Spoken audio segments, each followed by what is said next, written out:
Қолдан жасаған табиғи жақсы көтерілген ашытқымыздан қажетті көлемде ашытқы дайындап аламыз. Ол үшін таза шыны ыдысқа 100 грамм фильтр суына 100 грамм ашытқымызды құйып, үстіне 100 грамм електен өткен ұнды саламыз. Жақсылап араластырамыз. Толық араласқасын бетін пленкамен немесе қақпақпен жауып жылы жерге қоямыз. Массамыз 2-3 есе өсуі қажет. Орысша айтқанда закваскадан апара шығардық. Бұл масса 2 домалақ нан немесе 3 кірпіш нан пісіруге жетеді. Мен бір пісіргенде 4 нан пісіретін болғасын, видеода мөлшері көп. Бірақ граммовканы 2 нанға есептеп айтамын. Ол үшін 700 мл фильтр суы, 200 грамм ашытқы, 20 грамм шекер, 15 грамм тұз, 1 килограмм електен өткен ұн қажет. Енді қажетті нан санына қарай граммовканы еселеп немесе кемітіп жасайсыз. Бастапқы ашытқыны да соған шақтаңыз. Қамыр илейтін ыдысқа суымызды құйып, үстіне ашытқымызды құямыз. Ыдыста қалған ашытқыға 1 ас қасық ұн мен 1 ас қасық су құйып тұшытып, бұрынғы қалған ашытқы қалдығымен біріктіріп, таза банкаға құйып тоңазытқышқа салып қоямыз.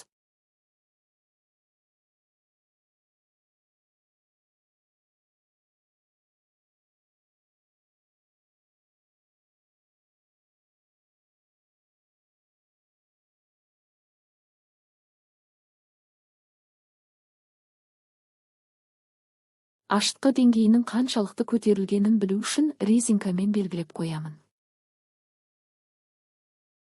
Судағы ашытқыны араластыра отырып, үстіне шекер мен тұзды қосамыз.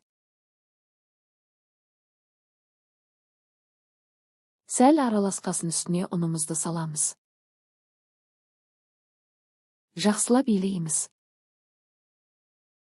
Қамыр қолға жабысқыш болады. Ұн себелеп немесе қолыңызды майлап біріктірсеңіз де болады. Өте жұмсақ қамыр шығады. Бетін жабып жылы жерде сақтаймыз.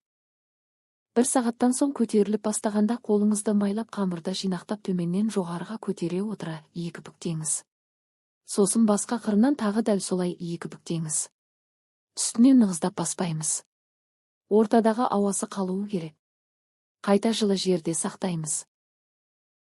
Жарты сағат сайын тағы 2 рет қайталаймыз. Қамырымыз көпіршіктерге толы күйінде майланған тегіс жерге түсіреміз. Мен 4-ке бөлемін. Ал сіз ең басында айтылған граммовкада есептелген 2 домалақ нанға немесе 3 кірпіш нанға бөлесіз. Видеода көрсеткендей әр бөлікті ауасын сақтай отыра домалақ форма жасаймыз.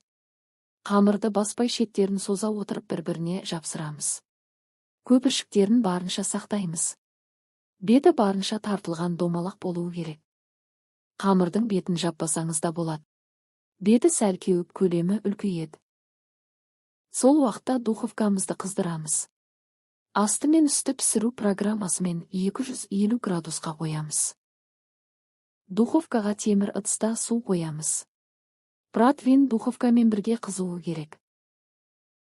Мен противеньге пісіретін болғасын пергамент қағазға 2 домалақ қамырдан орналастырамын. Әр домалақ қамырдың бетін тіліп шығамын. Әйтпесе пісу кезінде әркелкі жарылып кетеді.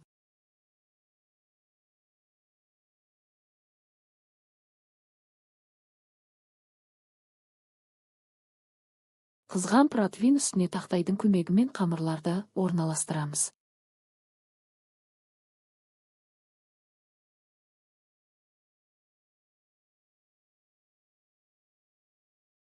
Противеньді духовканың ортадан төменгі деңгейіне орналастырамыз. 250 градуста 10 минут пісіреміз.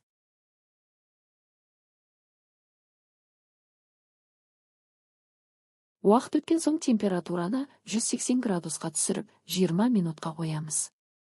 Менің духовкам Бека маркалы. Сіздің пісіру уақытыңызда сәл өзгеріс болуы мүмкін. Бұл уақытты мен бірнеше сәтсіз пісірулерден өткесін тапқан мөлшерім. Орысша видеоларда 250 градуста 20 минут, сосын 200 градуста 25 минут делінген. Бірақ алғашқы 20 минутта нанымның сырты пісіп іші шикі болған. Сондықтан мен берген уақыт жобасы тәжірибеден өткен уақыт. Табиғи ашытқыда пісірілген, сырты қытырлақшы жұмсақ, пайдалы нанымыз дайын. Нанымыз көп болсын. Парақшамда ашытқы дайындау әдісі де бар. Видео ұнаса парақшама тіркеліп қойыңыз.